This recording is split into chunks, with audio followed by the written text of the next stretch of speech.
the words of Jesus. And listen as he goes to that. Listen as he prays to his business undeterred. When he calls Lazarus out. They roll away the stone, as Jesus says. Lazarus, come out. And the man comes out, bound hand and foot. Jesus says, untie him. This picture very closely, folks. No one went into that tomb to bring Lazarus out. Jesus didn't say to a few of those folks who were gathered there, go inside there and bring the man out.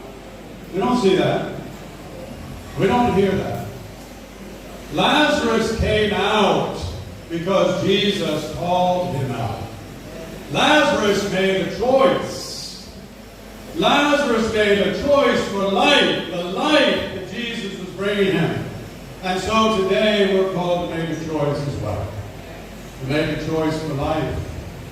To make a choice for the life of Jesus. To make a choice as Mary made a choice time and again.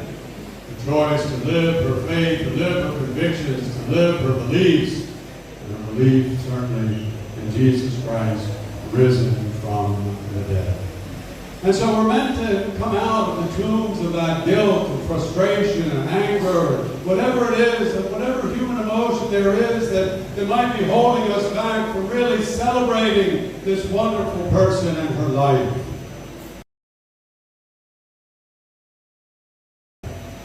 We're here because of how Mary lived. We're not here only because of how she died. We're here because of the way Mary lived her life. And lived she did. She was full of life, yes?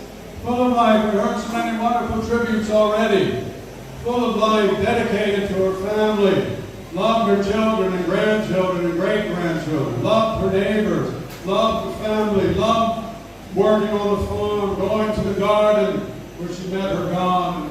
Quiet, silence, and peace, which gave her the strength, which gave her the peace, the happiness to come down from that mountain and to share, right? To share her provisions, her cucumbers, the thyme, to share whatever she grew. Because she was a person who chose life and gave life. She was a person faithful to this church, as we know, Sunday after Sunday and during the week, coming to pray, coming to worship, coming to give thanks to God. Receiving Jesus in the Eucharist, which she believed with all of her heart. And every time she came up for communion and stretched out her hand, I could see the toil and the labor and the effort and the love and the hardness of her hand, which spoke of the softness of her heart.